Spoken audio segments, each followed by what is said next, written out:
Magandang hapon po rin mga kapatid. So dumako na po tayo sa ating mensahe sa umaga po ito. Ang ating pag-aaralan po ngayon ay tungkol sa question, tungkol sa mga babae mangaral at pastor. Marami sa mga denominasyon, maliban sa mga Baptist, relatively conservative pa rin na ngayon. May mga maraming denominasyon, meron silang mga babaeng mangaral at babaeng pastor. Marami. Noong ako ay binata pa, kasama ko si brother namin noong panahon na yun. Meron kami natagpuan na Foursquare Gospel Church sa may sa baba ng Abakan. Wala na kayo yung building na yan. So nakita namin doon ng isang babae. Nagpakilala siya yung pastor nung church na yun. So, walang discussion, napunta doon. Bakit naging pastor, yung babae na kaya namin? Ang sagot niya, paano kanya kung walang lalaking marunong? Sino magtuturo kanya? Paano kayong babae marunong? Yun ang mga reasoning ng tao. Siyempre, hindi kami sabasa-ayon doon. Dahil di na sinasabi ng walang salata. So bakit nga walang babaeng mangaral at babaeng pastor? Hindi natin pinag-uusapan na mas magaling ang mga lalaki sa mga babae. Ito totoo yun. Maraming mas magaling na babae sa mga lalaki. Marami. Hindi natin pinag-uusapan na mas malalakas sa mga lalaki kaysa sa mga babae. Meron mga babae mas malakas kaysa sa mga lalaki. So, hindi na pinag-uusapan natin dito. So, bakit walang mga babae pangaral at babae pastor? Hindi yung reasoning ng tao, kundi kung anong sinasabi ng banal na kasulatan. Yung palaging ating interes sa larangan ng pananampalataya. Kasi ang pananampalataya ay nanggaling sa pakikinig at sa pakikinig sa salita ng Diyos, sa salita ng ating Panginoon. So, nung itinuturo ng Biblia, tungkol sa bagay na ito, mga kapatid. Doon po sa 1 Timothy chapter 2. Let a woman learn in silence with all submission. And I do not permit a woman to teach or to have authority over a man, but to be in silence. So ito makikita natin dito. Sinasabi ni Pablo dalang bagay. Ano po? Learn in silence. Matuto na may katahimikan. Ano ba ibig sabihin ng silence? Kasi kung sa literal na kahulugan ng silence, hindi ka magsasalita. Nung tayo nasa elementary, nasabi ng teacher, silent. Tatahimik tayo. Hindi tayo magsasalita. Pero, ang pinanggalingan ng salitang silence, ay galing sa salita Grego na ibig sabihin ay quietness. In other words, ito yung sitwasyon na ginagawa mong tahimik ng mga bagay na yung ginagawa. Wala ka sa larangan ng pangunguna, in other words. Kung hindi nasa larangan ng leadership, hindi quietness yun. Naririnig ka, hindi ba? Sabihin ng quietness, ito yung sitwasyon na ginagawa mo tahimik ang ginagawa mo. Wala ka sa sitwasyon ng pangunguna or position of leadership. Yan ang sinasabi ni Pablo doon sa let a woman learn in silence with all submission. Ganyan. Hindi ibig sabihin na hindi siya magsasalita. Kung bawal magsalita ang babae, hindi siya pwedeng umawi. Hindi rin siya pwedeng mag-amin.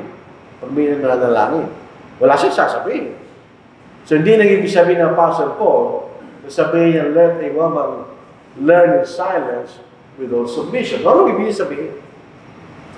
Yung sa 1 Timothy chapter 2 verse 12, inulit yan. And I do not permit a woman to teach or to have authority over a man, but to be in silence. So, anong bagay na may kaugnayan na sinasabi ni Pablo na sa katahimikan? Dalang bagay, kapatid. Silence, ibig sabihin, hindi siya magtuturo sa isang lalaki. Hindi siya harap dyan sa pulpito at magtuturo siya. Dahil may kalalakihan. Silence yun. Pangalawa, hindi siya magkakaroon ng authority sa isang lalaki. So, nakikita natin ang may authority sa local church ay may elders, alam natin, yun ay mga lalaki, hindi mga babae. So yun ang silence. In other words, ang mga babae, wala sila sa pangunguna o position of leadership, hindi sila pwede magturo kung may lalaki. At hindi rin sila pwedeng magkaroon ng authority sa isang lalaki. Hindi mo pwedeng turuan ng babae sa lalaki, pwede. May dalawa lang. Katulad ni Priscilla at Aquila, tinuruan nila si Apollos privately. Na pinag-uusapan natin sa loob ng local church, bawal yan. Hindi pwede magturo ang babae sa local church, sa kapulungan. At hindi rin siya pwede magkaroon ng pamamahala sa loob ng local church. Yun ang silence. Yung mga bagay na pwede niyang gawin, ginagawa niya sa may buong katahimikan, ganyan, na naglilingkod sa Diyos. Wala siyang pangunguna. So, ano yung context, no? Ang sabi ng iba, ito lang po ay hindi siya local church. Ito lang po ay patungkol sa relasyon ng isang lalaki sa kanyang asawa. Yun ang palusot ng iba. Meron kami nakausap noon, once upon a time, doon sa Iglesia ng Diyos, nakatas-takasan lang yan. Yun ang dahilan nila. Hindi naman kanya pinag-uusapan dyan. Ang lalaki na bahay sa loob ng local church, pinag-uusapan niya kanya, ang relasyon ng isang lalaki sa kanyang asawa. Tingnan po natin kung totoo yun. Walang pinabagit sa mga talata sa 1 Timothy chapter 2 tungkol sa lalaki at sa asawa niya. Walang pinabagit na gano'n. Baka tingnan niya, walang babae na asawa babae doon, walang asawa lalaki doon. Kapag ka pinag-uusapan ang relasyon ng asawang lalaki sa asawang babae, mababasa mo yun. Dito sa Ephesians chapter 5, verse 23, ano sabi niya? Si Kristo ang ulo ng iglesia kung paano kanya ang asawang lalaki, ang ulo ng asawang babae, ganyan. So sinasabi doon, ang ulo ng asawang babae ay kanyang asawang lalaki. In other words, ang asawang lalaki ang may pangunguna, hindi asawang babae, ganyan.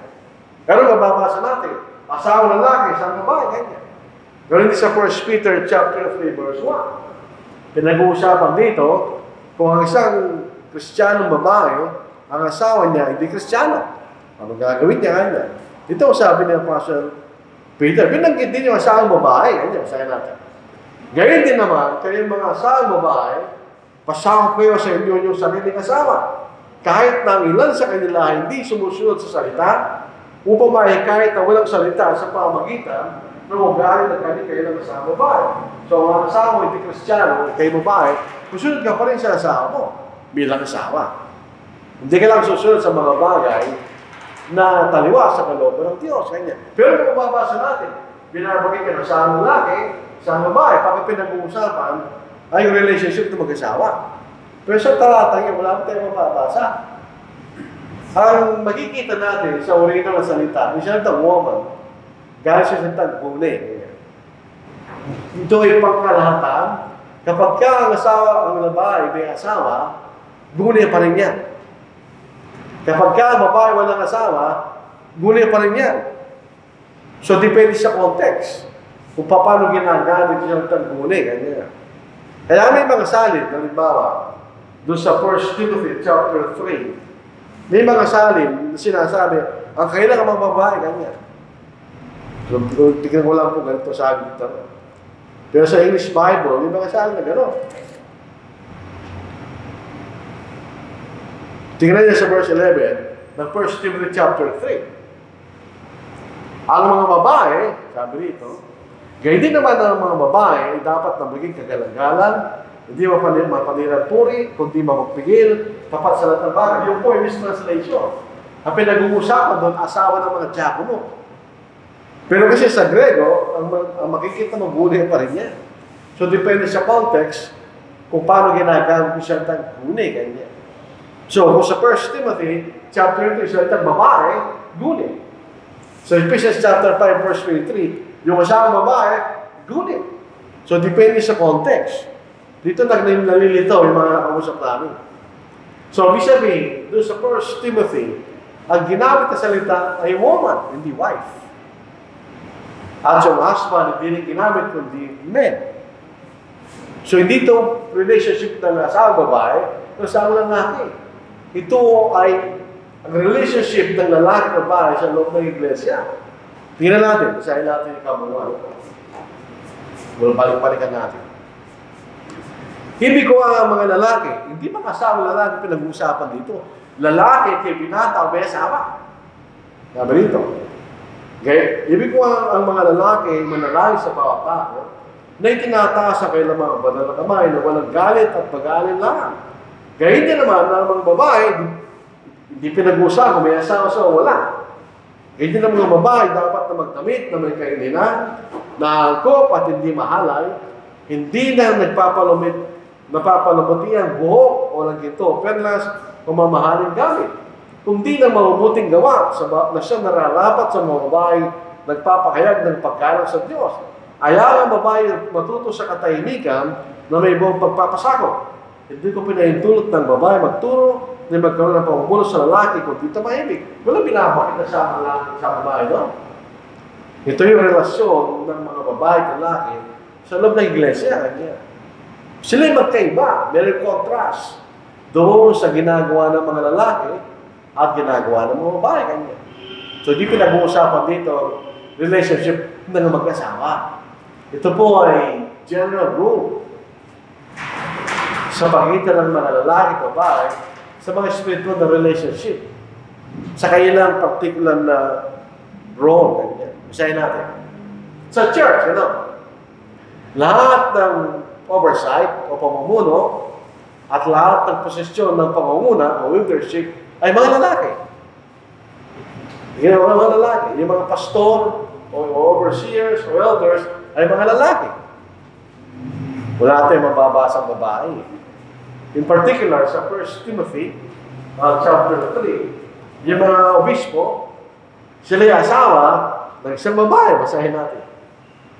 Tapos ang salita, kung sino man ay naghahanap ng maging obispo, siya nagnanais ng mabuting gawain.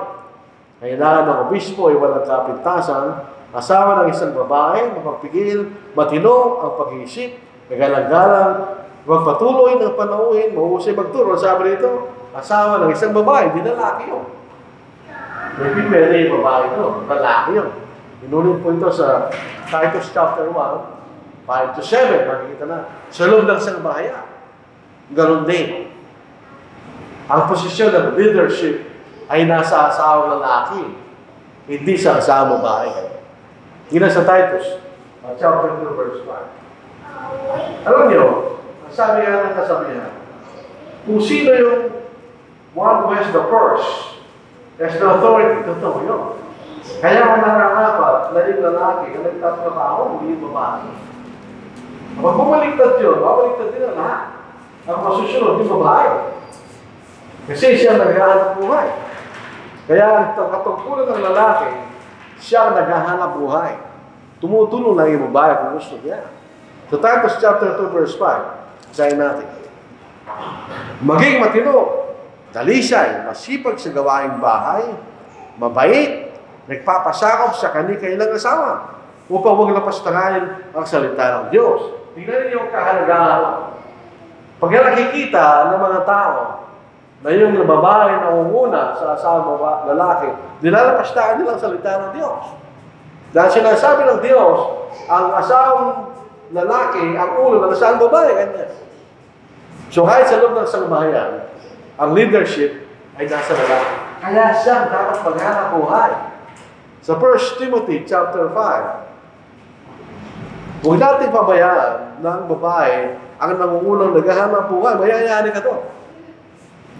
Wala kang magkagawa doon. Siyang may hawak ng pananalapi, siyang may kapangyarihan. Tandaan natin yun. Kaya ang lalaki naghahanap buhay. Sa 1 Timothy chapter 5 verse 8, ngunit kung sino man ay hindi kumakalinga sa kanyang sariling kamag-anak, lalong-lalo sa kanyang sariling sangbahayan, tinanggihan niya ang pananampalataya at siya masama pa sa hindi mananampalataya kanya. Ito'y tungkol sa mga lalaki may asawa. So, doon dapat mapatunayan natin at sumunod sa atin ang mga taong babae na meron sa ating pag-ugali. Pangalawa, ikaw naghahanap buhay. Ikaw ang nagkakandini sa iyong pamilya, hindi babae. Baliktad yun. Hindi dapat ganun ang sitwasyon sa loob ng pamilya. Mali ba lang, may dahilan. May sakit yun lang, otherwise. Pero under normal circumstance, yun makikita natin. So, tingnan ninyo, kung ito ay sa pamilya, ito lang sinasabi ng iba. In like manner also, the women adorn themselves in modest apparel, with propriety and moderation, not with braided hair, or gold, or pearls, or costly clothing. Ang sinasabi lang ni Pablo, walang masama dyan. Kung nagpapaganda ka ng buhok, kung meron ka lalaan, di masama yan. Pero kung yun ang ginagawa ng babae, yan, masama yan. Kung yun ang nasa kaisipan niya, magpaganda ng paganda, hindi maganda yun. Dapat itong iniisip niya. Which is proper for women professing godliness with good works. Sa pamilya lang ba yan? Hindi, sa lahat ng lugar. Lalo na sa loob ng iglesia, yung pananamit ng mga babae. Ganun din naman sa mga lalaki, pero mas kritikal sa mga babae. By nature, mas kritikal ang babae sa kanyang bagay kaysa sa mga lalaki. Isang katanungan din. Kung meron mga preacher ng babae, o elders ng babae, sa Biblia, ba't natin na matabasa? Wala tayong mababasa kahit isa. Yung mga maaral, puro lalaki. Si Pablo, si Timoteo, si Titos. Walang babae. Puro lalaki, di ba? Kaya hindi sa mga apostol. Walang babae, walang lalaki lahat. Yun ang nagpapakita sa atin na sa pangunguna, sa loob ng iglesia, binigay sa mga kalalakihan. Hindi sa mga kababaihan. Para sa mga Katoliko, meron silang po na pinakamahalaga sa kanilang denominasyon. Pero wala tayong mababasa po sa Biblia. Sa hindi paraan, wala tayong mababasa mga babae, wala tayong mababasa apostol na babae, wala tayong mababasa elders na babae. Ganyan. So yun nagpapatunay lang, kino-confirm na hindi pwede. Dahil kung meron, tayong mababasa, hindi pwede. Eh wala tayong mababasa. Ano yung dahilan? Ba't wala? Simple lang, hindi pinag-utos. Wala tayong authority na ibinigay sa atin ng Panginoon para yung mga babae maging mga aral o elders o apostol. Wala tayong mababasa. Yun ang dahilan. Pero may binabanggit sila. Si Pepe, si Pepe. Bakit kanya si Pepe? Tingnan natin ito po yung New King James. Ano po? I commend to you, Phoebe, our sister who is a servant of the church in Caesarea. Ang may salin na ganito. Sa Revised Standard Version, I commend to your sister Phoebe, a deaconess of the church at Caesarea. So dito na natin, hindi may babae dito, diakonesa. So pwede rin yung mga ng babae, pasto ng babae, kasi may diakonesang babae kanila, hindi pa rin. Kung ito yung magpapatunay, talata yung magpapatunay, ang pinatutunayan lang niya, may diakonesa. Hindi pa niya pinatutunayan may babaeng mangaral o babaeng pasto. Dahil binanggit ito, diakones, hindi ba? So wala pa rin ilagay talata ito. Hindi nagpapatunay sa talata ito na may babaeng mangaral. Hindi pinag-uusapan dito mangaral eh. Kung meron mang pinatutunayan ito, ay may diakonesa, pero hindi pa rin. Dahil makikita natin na salitang deacon, na pinanggalingan ng salitang deaconess, ay galing sa salitang diakono. Nang ibig sabihin ay paglingkod. So alin ng paglilingkod na ginagawa natin, yun ang diakono. Dahil kasama na yung mga espesyal na mga lingkod na iniaalam na tinatanaw ang diakono. Pero yung kay Phoebe, yun ay generic. Sa isang lingkod lamang sa iglesia, sa Caesarea. Sa isang pagkalatang kahulugan, lahat ng Kristiyano ay mga lingkod. Katulad ni Phoebe. Hindi siya officially deaconess. Sinasabi lang, isa siya sa mga maraming naglilingkod sa iglesia sa Caesarea. So wala pa rin. Pangalawa, sinasabi si Deborah. Si Deborah po ay isang judge sa Old Testament. Yung mga judges sa Old Testament, hindi sila judges sa kasalukuyang kahulugan ng salitang judge. Yung mga judges sa Old Testament, sila yung military commander, actually. Isa si Deborah. Doon. Pero hindi pa rin pinatutunan talatang yan na mayroong babaeng mga pastor sa kautipan. Pinatutunan na bigla sa Old Testament. Pero wala tayo sa ilan ng Old Testament law. Tayo nasa ilan po sa ni Cristo. Sinasabi sa atin ni Pablo, sa mga walang kautusan ay nagiging walang kautusan. Ngunit hindi mo walang kautusan sa Diyos, kundi sa ilalim ng kautusan ni Cristo kanya. So wala tayo sa Old Testament. Kaya ganito sinasabi na may bayad natin sa Old Testament. Wala tayo pakialam to. Ang pinag-uusapan natin ay sa bagong tipahan. Maraming mga pinag-itulutan sa Old Testament. Pagkakaroon maraming asawa, pagsunod ng insenso, ano mga sacrifice, gagawin din mo natin yan. So wala pa rin ano yan, wala pa rin yan. Kaya si Deborah ay isa sa mga judges. So bakit tayo na? Bakit walang mga babaeng tagapagturo at mga walang babaeng mangarap? Wala rin babaeng elders, wala rin babaeng apostol. Dito rin sa 1 Timothy chapter 2, sinabi ni Pablo ang dahilan. In other words, ito ang dahilan ng Diyos. Sabi natin sa unang pag-aaral natin, wala tayong karapatang questioning. Isahin natin.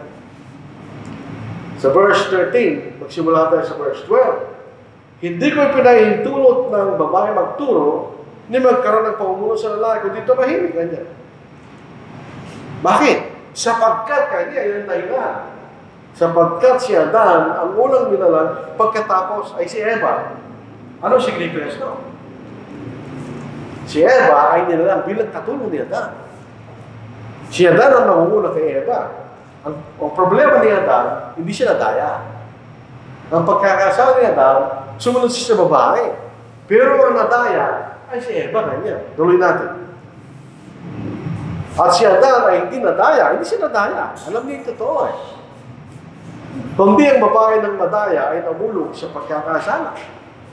So sinasabi ni Pablo sa 1 Timothy chapter 2, kahit ang babae hindi siya pinahintulot magturo o magkaroon pamumuno sa lalaki, maliligtas pa rin siya sa pangalang paraan. Kung gagawin niya ang likas na katungkulan ng isang babae, ano yun? Ngunit ililigtas ang babae sa pamamagitan ng panganganak. Hindi siya ililigtas sa panganganak. Dati yun ang aking naintindihan sa talatang ito, pero nung nakikita ko, may mga Kristiyano na namamatay sa panganganak, hindi totoo ang isip ko nga. No? Kaya ang babae na may asawa ay willing na manganak, maliligtas siya. Bakit? Yun ang katungkulan niya bilang babae. Tapos, hindi lang yun. Kung siya mananatiling may kaisan sa pananampalataya, pag-ibig at saka banalan, maliligtas pa rin siya niya. Kahit wala sa larangan ng pangunguna sa iglesia kanya. So, maliligtas pa rin siya. So, walang problema doon. So, bilang pagtatapos, wala tayong scriptural authority o kapamahalaan, otoridad, galing sa Panginoon, na mga babae maging mga maaral, pastor, o deaconess sa New Testament, or elders. Wala. Pangalawa, kung gagawin natin yan, kakasal tayo. Ito yung problema sa iba. Yung mga babae, nangunguna sila. Minsan meron Bible class, ito yun. Pero pag meron tayong Bible class, yung Bible class na yun, ay nasa ilalim ng pamumuno ng mga elders, yung mga kalalakihan. Hindi pwede maging independent sa gawain ng iglesia. Ginagawa ng iba yun. Meron pang independent yung Bible class ng mga babae, hindi pwede yun. Pag nagkakaroon tayo ng Bible class ng mga babae, pinag-uusapan nyo at dinidesisyonan ng mga lalaki. At kung anong ituturo doon, desisyon pa rin ng mga lalaki. Hindi independent yun. Minsan nagkakaroon siya ng independent na gano'n. At nagsisimula na yung mga babae ay nangunguna sa iglesia. Malungkot po yan mga kapatid. May mga supposed to be na mga churches of Christ na nagdidesisyon ng mga babae. Sabi ko, hindi natin pinag-uusapan na mas matalino yung mga lalaki. Hindi totoo yun. Sa maraming pagkakataon, mas matalino yung babae sa lalaki. Kaya lang, wala tayong otoridad. So, may minsan nagkakaroon tayo ng sort of a stress. Paano kayong mga babae kanila na mga kababaihan? Kung meron kami gusto sabihin, paano namin sasabihin? May paraan. Pwede natin suggest sa mga kalalakihan at pag-uusapan nila. Pero directly, hindi pwede. Pwede naman kung ano. Ang leadership ng mga kalalakihan, kung wala pang elders, hindi naman limitado sa mga kalalakihan. Gusto rin natin makita yung input ng mga kapatid. Pwede tayo mag-suggest sa mga kalalakihan at hindi pag-uusapan. Na kinikilala rin natin na meron din sasabihin ng mga babae. Katulad sa mga asawang babae. Although ikaw nangunguna o pinuno sa sambayan, hindi ibig sabihin na walang pwede sabihin sa iyo asawa mo. Malaking tulong ang asawa mo sa iyo sa kapagawa ng desisyon. Kinakailangan tayo sa Lord kung ano pinag-uutos ng Panginoon. Hindi mga bagay hindi sinasabi. Ang problema ng mga tao, masipres sa mga bagay, hindi sinasabi ng Panginoon. Yun ang problema daw. Sa Luke chapter 6, verse 4-6, sabi ng Panginoon, bakit ako tinatawag Panginoon, at hindi yung ginagawa mga bagay na sinasabi kanya? Ano pag silbi na ako yung Panginoon? Hindi ba kayo sumusunod? Sa Matthew 17, verse 5, na yun po yung transfiguration na Panginoon ay nabaguan nyo, nakikipag-usap kay Moises at kay Elijah. Meron tinig na galing sa langit at sabi, ito ang sinisita kong anak, na sa kanya ako'y nanunugod, kanya, sa kanya pakinggan. Kaya nga ba yun? Sino ang ating pakinggan? Ang ating Panginoon. Kung gano'n walang katindi ang ating pagnanasa, na gusto natin babae, mag-imaaral, nakipagturo sa loob ng iglesia, o pastor, o mga diakonesa, elder, hindi pwede. Dahil hindi yun ang kaisang na binigay sa atin. Sabi ko nga, ulitin natin, hindi ibig sabihin na babae ay interior ng mga nilalang. Hindi. Kung walang babae, walang tao. Paano ka? Dadami yung tao, walang babae. May role ang babae at makakalagang role niya. Nulalang siya ng Diyos. In other words, ang lalaki at babae ay pantay sa harapan ng Diyos. Ang pagkakaiba lang gawain nila. Pag ginawa ng lalaki gawain niya, ginawa ng babae gawain niya, meron silang maniligtas. Huwag nating pagkalualuhan at sirain ang kaisya ng Diyos. Doon tayo magkakaroon ng problema. So ito po ang ating mensahe sa gabi ito mga kapatid. Maraming salamat.